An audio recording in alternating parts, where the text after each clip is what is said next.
नमस्कार दोस्तों, बजरंग स्टडीज के यूट्यूब चैनल पर आपका हार्दिक स्वागत है। सब्जेक्ट वर्ब एग्रीमेंट के पार्ट 4 में आपका स्वागत है। हम बात कर रहे हैं सब्जेक्ट वर्ब एग्रीमेंट की। पिछले 3 पार्ट में हमने लगभग 13 रूल्स कवर कर लिए हैं। अब हम कवर करने वाले हैं रूल नंबर 14 को।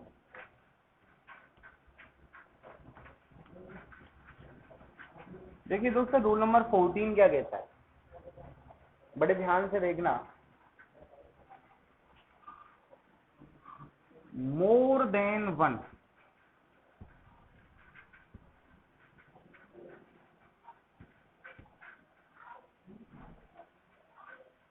और मोर देन वन के बाद नाउन। नाउन ध्यान रखना हमेशा प्लूरल आएगी,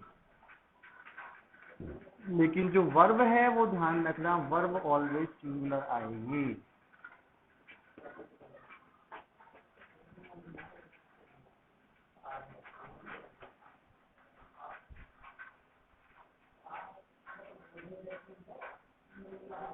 उसके बाद मोर देन वन की जगह देखो 2, 3, 4 कुछ भी हो सकता है।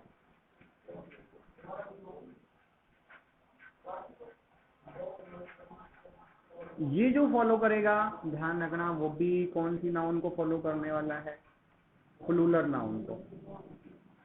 और यहां पे ध्यान रखना जो वर्ब होने वाली है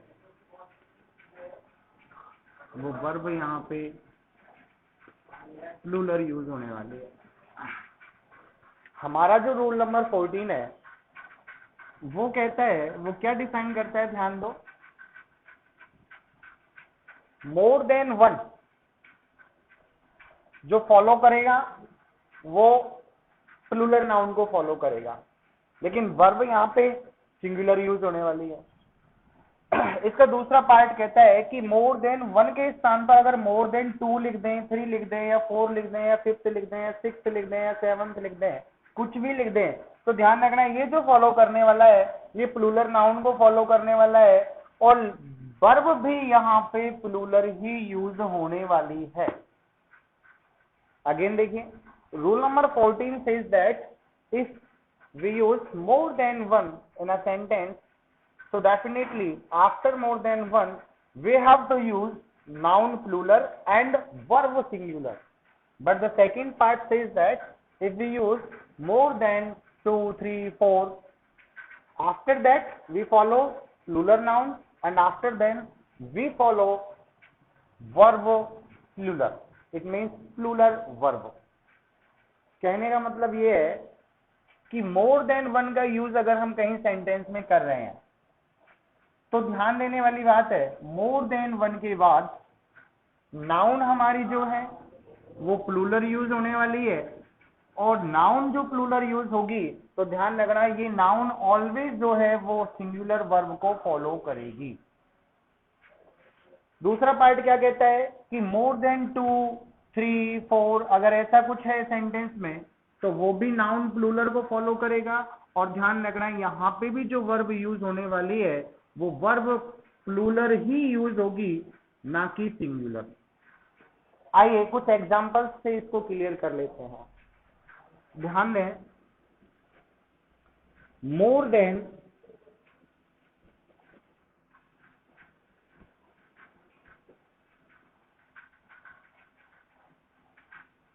one book is enough to me.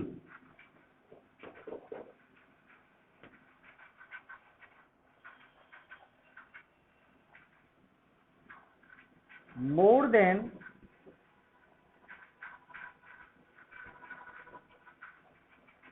one book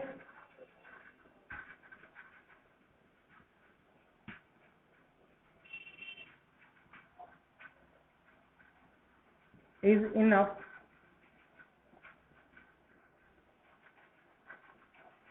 to me.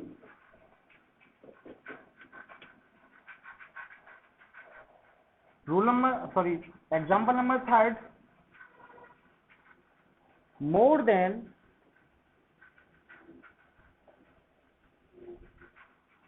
one books are enough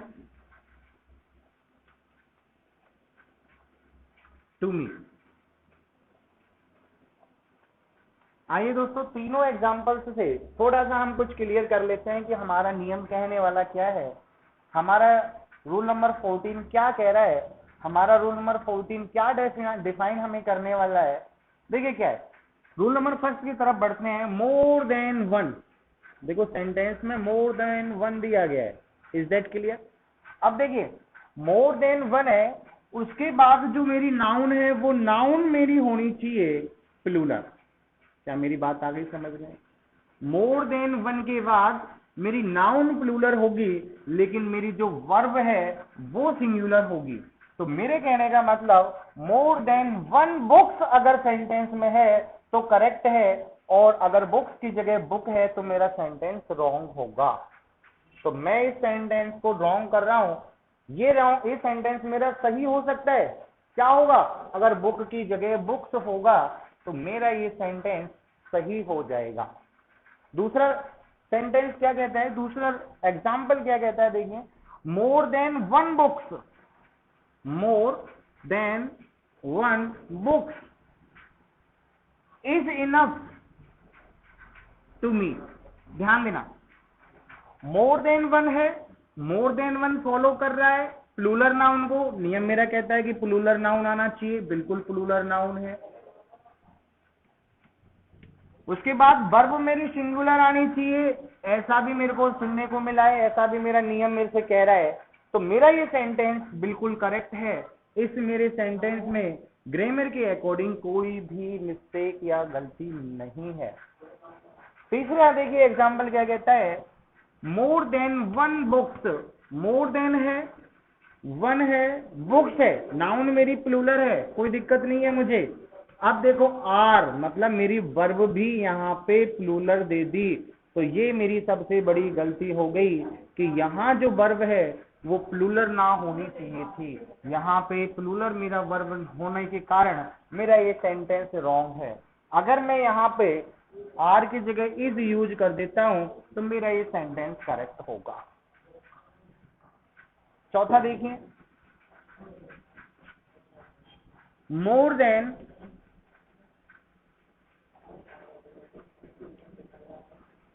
to books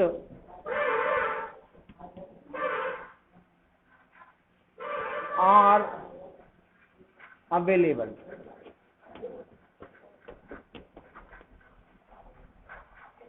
fifth sentence देखिए,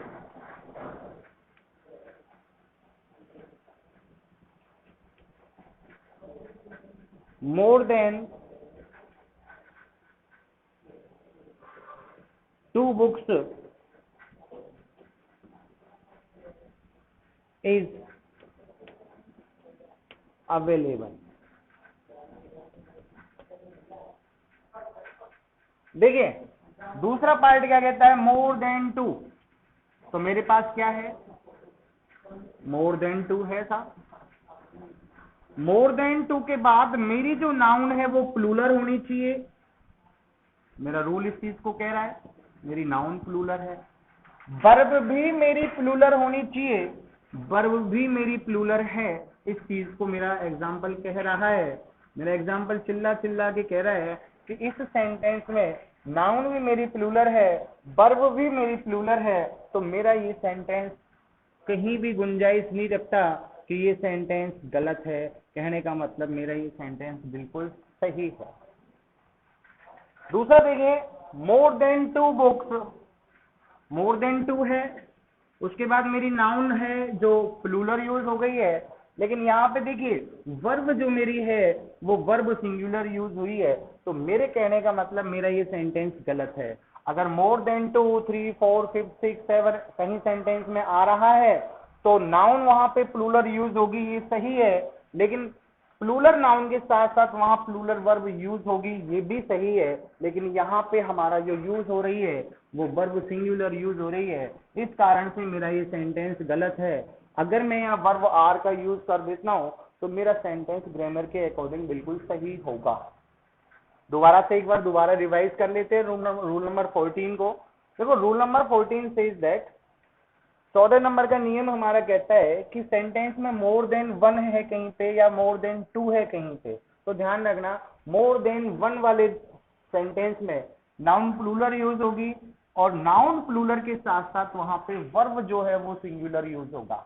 लेकिन मोर देन टू कहीं है, मोर देन थ्री कहीं है, मोर देन फोर कहीं है, फिफ्थ कहीं है, सिक्स कहीं है, सेवंथ कहीं है, तो वहां पे जो यूज होने वाला है वो नाउन प्लूरल यूज होने वाला है। प्लूरल नाउन के साथ साथ यहाँ पे जो वर्ब है वो वर्ब भी प्लूरल यूज होने वाली है। आइए दोस्तों आगे बढ़ लेते हैं रूल नंबर 15 की तरफ। देखिए रूल नंबर 15 हमारा क्या कहने वाला है वो भी एक बार देख लेते हैं।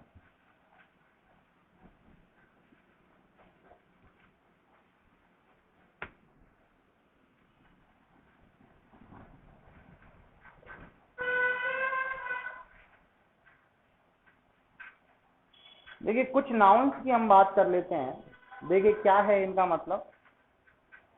रूल नंबर 15 है और रूल नंबर 15 पे बहुत सारे क्वेश्चंस हमें देखने को मिलते हैं कॉम्पिटिटिव एग्जाम्स में, बड़े ध्यान से देखते हैं।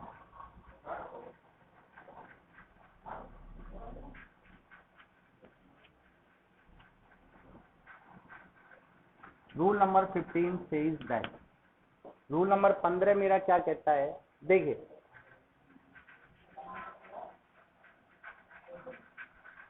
यदि मेरे पास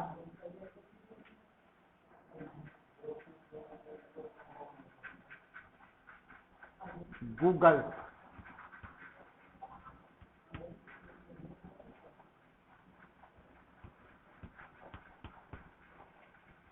spectacled paints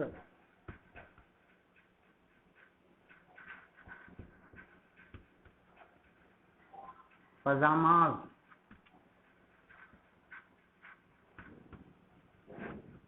jeans 1 2 3 4 5 seizures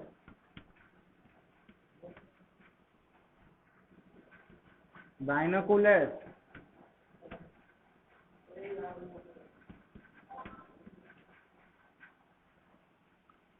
songs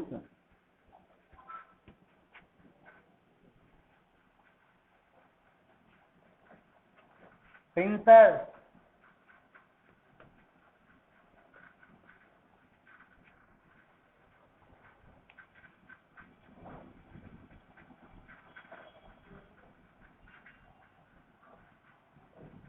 bellows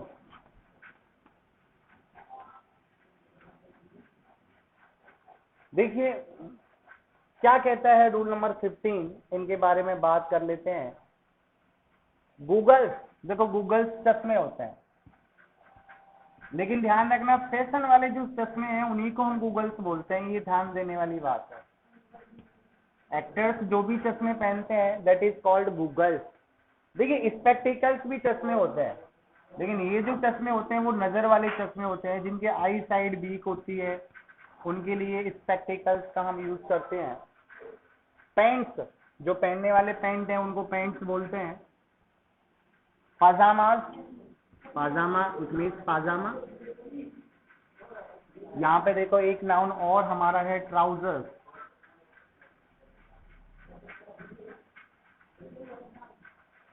jeans का मतलब जीन्स, जीन्स पैंट जो पहनी जाती है।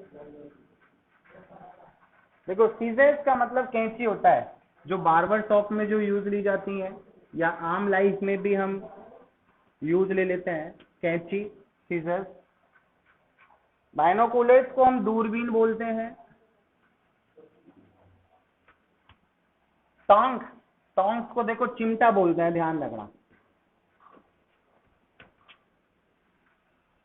पिंसर्स, पिंसर्स देखा होगा, देखो बायोलॉजी के लिए जब हम काम करते हैं तो एक अटैची होती है, उसमें चिमटी सी होती है छोटी छोटी, है ना, वो चिमटी है ना, या चिमटा पिंसर्स कहलाती है। बिलाउज, देखो ये फूकनी होती है खाना बनाते समय, जब हम काम करते हैं खाना बनाते हैं तो धुआं वगैरह निकालने के लिए बिलाउज का यूज करते हैं, बिलाउज का। ट्राउजर्स, ये अपने वही सेकेंड फॉर्म ऑफ पायजामा। तो ध्यान दो, देखिए क्या, goggles, spectacles, pants, pajamas, jeans, scissors, binoculars, tongs, pincers, blouse और ट्राउजर्स। ये नाउन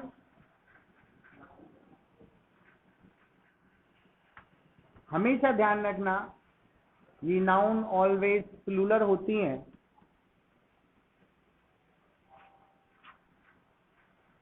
और इनके साथ जो वर्ब फॉलो होने वाली है वो वर्ब भी प्लूरल वर्ब यूज होने वाली है। देखो, गूगल,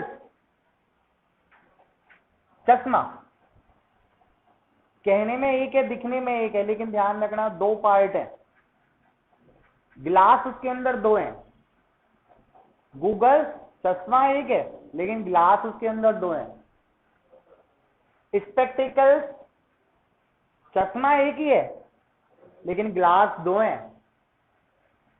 पैंट्स, पैंट देखो, पैंट अपन पहनते हैं, दो पार्ट में डिवाइडेड होता है।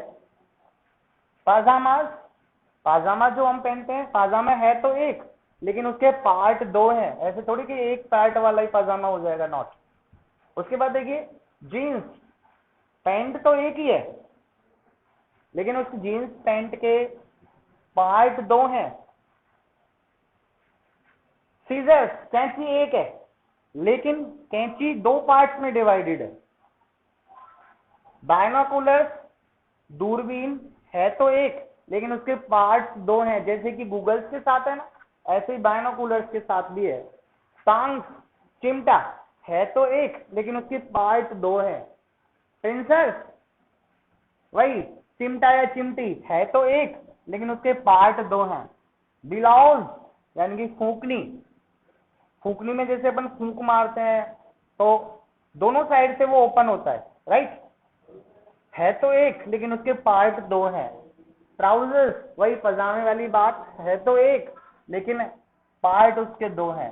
तो ध्यान रखना, ये नाउन ऑलवेज प्लूरल नाउन होती हैं। देखो सीम ऐसे होती है जैसे कि ये नाउन सिंगुलर है, लेकिन ये नाउन सिंगुलर ना होके ये नाउन प्लूरल होती हैं, और प्लूरल नाउन होने के बाद से इनके साथ जो वर्ब हमारी यूज होती है वो वर्ब ऑलवेज प्लूरल ही यूज होती है, ये ध्यान देने वाली बात है। एग्जाम्पल्स देख लेते हैं, एक यहाँ पे बहुत बेहतरीन एग्जाम्पल है, देखिए, वेयर ब्लैंक माई पैंट।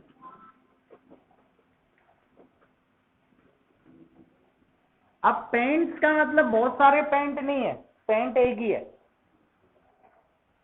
तो ध्यान रखना, पैंट जो है वो प्लूरल नाउन ले रही है, तो वर्ब भी यहाँ पे क्या आएगी, प्लूरल आएगी। वेयर आर माई पैंट्स, ऐसे का मतलब क्या हुआ, वेयर आर माई पैंट्स का मतलब क्या हुआ कि मेरा पैंट कहाँ है, ऐसे नहीं कि मेरे पैंट्स कहाँ पे हैं, पैंट है एक लेकिन उसके पार्ट दो हैं, ध्यान देने वाली बात है। दूसरा देखो,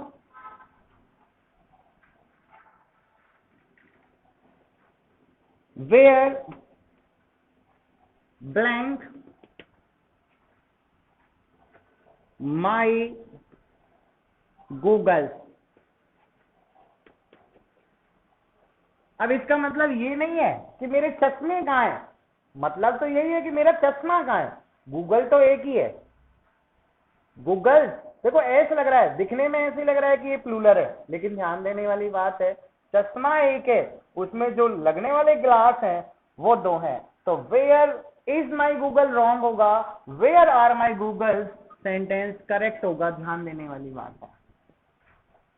एक बार और इधर देख लेते हैं, एक दो एग्जांपल और इसके रूल नंबर 15 के हम फॉलो कर लेते हैं। देखिए क्या है, इधर मैं लिख रहा हूं, अगर मैं किसी सेंटेंस को ऐसे लिखता हूं कि भाई देखो सेंटेंस नंबर 1, जो एग्जांपल दिए उनको एक बार रिपीट कर लेते हैं। वेयर इज माई जीन्स कर लो, चलो। तो यहां जो ये इज होगा वो रॉन्ग होगा, यहां राइट क्या होगा, आर। दूसरा देखो, वेयर ब्लैंक, अगर मैं यहां पे लिख देता हूं is, where is my Google, तो वेयर इज माई गूगल यहां पे रॉन्ग होगा, आर यूज होगा।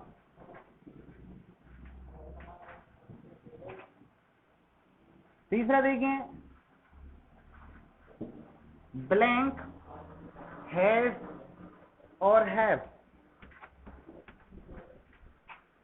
यू सीन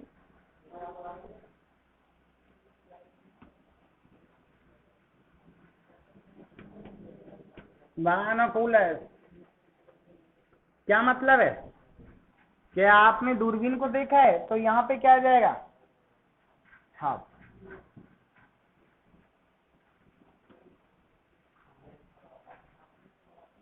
हालांकि हैव यू के अकॉर्डिंग आया है, लेकिन सेंस किसका है, बायनोकुलर का। तो उम्मीद है रूल नंबर 15 भी आपका क्लियर हो गया होगा। एक बार रिपीट कर लेते हैं रूल नंबर 15 को। देखिए क्या है, गूगल चश्मे, इट मीन्स चश्मा, देखो इसको चश्मा कर देता है, इसको भी चश्मा कर देता है। गूगल चश्मा एक है, लेकिन उस चश्मा के अंदर पार्ट दो हैं, ग्लास दो हैं, तो इसलिए ये चश्मे ना होकर के चश्मा होगा। स्पेक्टिकल चश्मा ही है, पार्ट उसके अंदर दो हैं। पैंट, पैंट एक ही है, पार्ट दो हैं। पाजामा, पाजामा एक ही है, पार्ट दो हैं। तो इसी तरीके के ये जो नाउन है, ये नाउन ऑलवेज जो फॉलो करती हैं वो प्लूरल नाउन को फॉलो करती हैं, और जब ये प्लूरल नाउन को फॉलो करती हैं तो यहाँ जो वर्ब यूज होने वाली है वो वर्ब भी प्लूरल यूज होने वाली है। एग्जाम्पल्स लिखे हुए हैं, वेयर आर माई पेंट्स, कहने का मतलब मेरा पेंट कहाँ है, अगर मैं यहाँ इज यूज करता हूं तो मेरा सेंटेंस रॉन्ग होगा। वेयर आर माई गूगल्स, मेरा चश्मा कहाँ है, अगर मैं यहाँ इज यूज करता हूं तो मेरा सेंटेंस रॉन्ग होगा, आर के अकॉर्डिंग मेरा सेंटेंस राइट है, जैसे कि मैंने यहाँ करके दिखाया हुआ है। वेयर इज माई जीन्स, मेरी जीन्स कहाँ है, अगर मैं ऐसा करता हूं तो मेरा रॉन्ग सेंटेंस है। वेयर आर माई जीन्स मेरा राइट सेंटेंस होगा। वेयर इज माई गूगल्स, मेरा चश्मा कहाँ है, सेंटेंस रॉन्ग है। वेयर आर माई गूगल्स, मेरा चश्मा कहाँ है, ये मेरा सेंटेंस राइट है। आशा है रूल नंबर 15 भी अपना क्लियर हो गया होगा। आइए आगे चलते हैं हम रूल नंबर 16 की तरफ।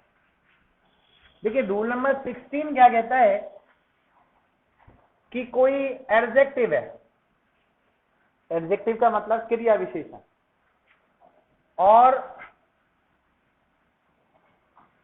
उससे पहले अगर कहीं कोई दा का यूज हो रहा है तो ध्यान रखना, the plus adjective takes always plural verb, ये ध्यान देने वाली बात है। क्या है, क्या कहता है, क्या रूल हमारा बोल रहा है, देखिए ध्यान दीजिए। Rule number 16 is there, rule number 16 क्या कहता है, रूल नंबर 16 मेरा कह रहा है कि मेरे पास दा है और दा के तुरंत बाद मेरा एडजेक्टिव है कोई, तो ध्यान रखना the plus adjective takes plural verb.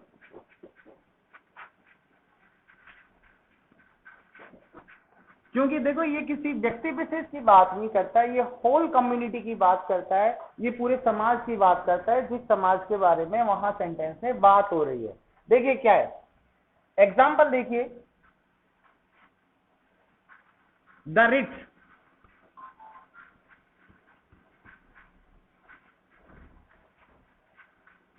Blank is और आर नॉट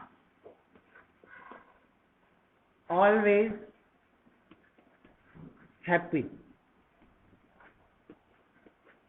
ध्यान देना मेरा नियम क्या कहने वाला है, बहुत गजब का नियम है, और ये आर्टिकल का रूल भी है, एक ध्यान देना। रिच का मतलब होता है धनवान, the rich not always happy, blank में इज और are.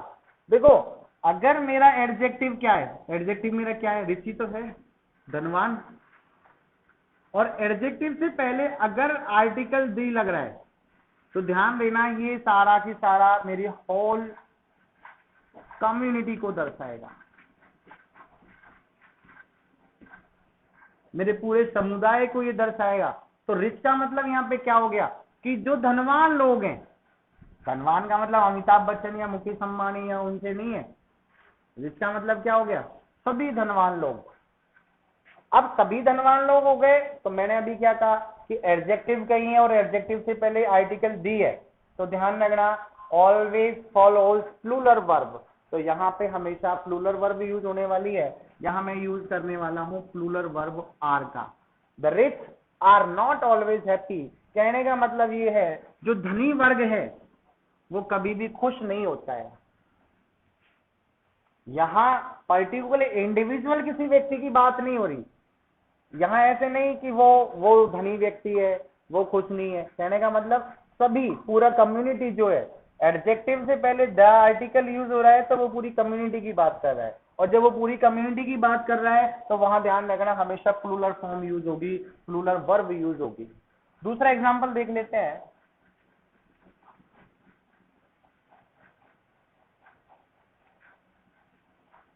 The homeless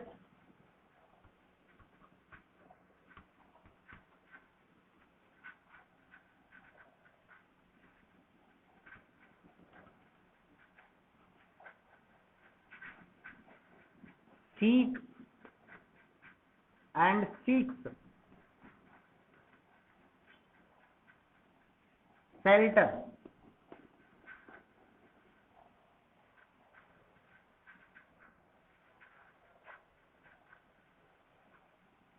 in others houses। देखिए होमलेस जो होते हैं, जिनके पास घर नहीं होता, वो आश्रय लेते हैं, शेल्टर का मतलब आश्रय लेना, अदर हाउसेस यानी कि अन्य व्यक्तियों के घरों में वो आश्रय लेते हैं। तो देखिए होमलेस एडजेक्टिव, और एडजेक्टिव से पहले द, तो कहने का मतलब वर्ब क्या हो गई, प्लूरल। और बताओ मेरे को प्लूरल वर्ब सीक होती है कि सीक्स होती है, ध्यान रखना जिसके पीछे एस आता है वो ऑलवेज सिंगुलर वर्ब होती है, प्लूरल नहीं होती। तो यहाँ पे मैं सीक कर देता हूँ, तो क्या हो गया, the homeless seek shelter in others houses, कि जो घर से रहित या जिनके पास घर नहीं है वो हमेशा तलाश करते रहते हैं, आश्रय की तलाश करते हैं। कहाँ पे आश्रय की तलाश करते हैं, इन अदर हाउसेस यानी कि अन्यों के घरों पर। देखिए क्या है, रूल नंबर 16 मेरा कहता है कि जहां पे द प्लस एडजेक्टिव जहां आ रहा है वहां हमेशा मेरी जो वर्ब है वो प्लूरल यूज होने वाली है। क्यों, क्योंकि वहां पूरी कम्युनिटी की, वहां पूरी सोसाइटी की बात होती है। तो example, the rich are not always happy, जो धनी लोग होते हैं या जो धनवान वर्ग होता है वो कभी भी खुश नहीं होता है। Homeless seek shelter in other houses, जो होमलेस व्यक्ति होते हैं वो हमेशा आश्रय ढूंढते रहते हैं दूसरों के घरों में। आइए आगे चलते हैं रूल नंबर 17 की तरफ।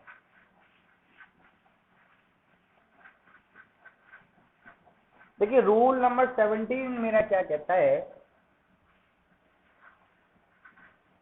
कि कुछ नाउन्स ऐसी होती हैं जो लगती प्लूरल है लेकिन वो सिंगुलर का काम करते हैं।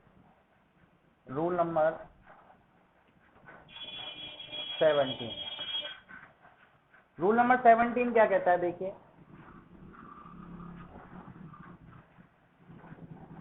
फिजिक्स इनिंग्स न्यूज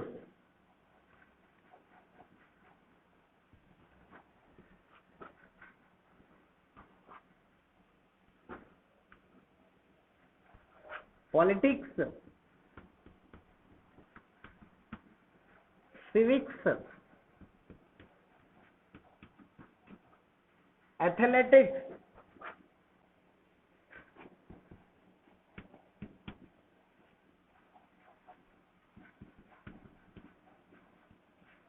देखिए ये नाउन ऐसी हैं जिनके पीछे एस लग रहा है, मतलब ऐसे लग रहा है कि नाउन प्लूरल है, लेकिन ध्यान रखना ये जो नाउन है वो प्लूरल ना होके सिंगुलर का ही काम करती है, सिंगुलर नाउन का ही काम करती है।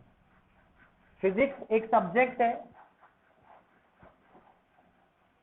सिंगुलर नाउन का काम कर रही है। इनिंग्स पारी पारी ये भी सिंगुलर का काम कर रही है। न्यूज लगने में लग रहा है कि प्लूरल है लेकिन सिंगुलर है। पॉलिटिक्स राजनीति ऐसे लग रहा है जैसे कि प्लूरल है लेकिन सिंगुलर नाउन के रूप में ही काउंटेड है।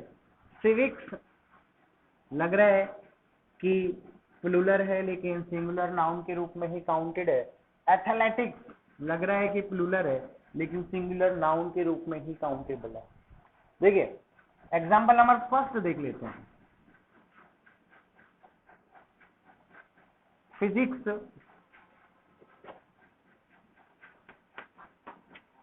blank is or are a difficult subject.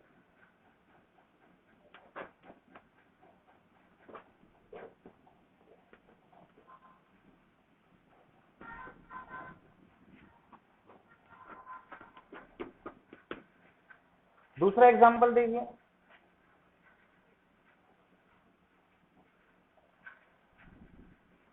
his politics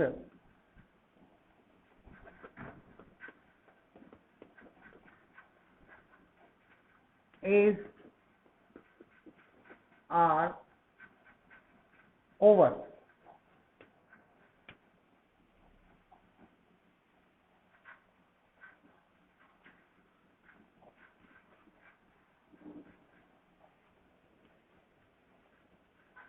Indian innings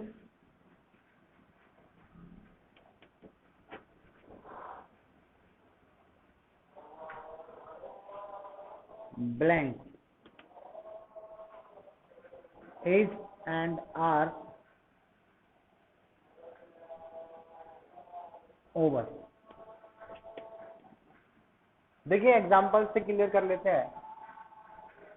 मैंने बोला physics innings news politics civics and athletics, ये नाउन कुछ ऐसी नाउन्स हैं जिन नाउन्स को हम सिंगुलर मानते हैं लेकिन दिखने में ये नाउन ऐसी होती हैं जैसे कि ये प्लूरल फॉर्म में हो।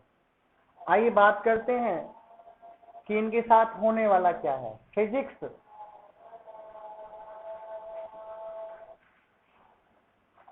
एक सब्जेक्ट का नाम है और यहाँ पे जो यूज होने वाली वर्ब है वो सिंगुलर ही यूज होने वाली है।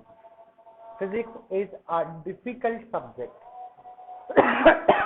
सॉरी, दूसरा सेंटेंस देखिए, his politics is oblique are over, उसकी जो राजनीति है वो लगभग खत्म हो चुकी है, तो सिंगुलर वर्ब यूज होगी इज। उसके बाद देखिए इंडियन इनिंग्स ओवर, भारतीय जो पारी है वो खत्म हो चुकी है, तो सिंगुलर वर्ब यूज होगी इज। उम्मीद है रूल नंबर 17 आपका क्लियर होगा। देखिए रूल नंबर 17 क्या कहता है, एक बार दोबारा से रिवाइज कर लेते हैं।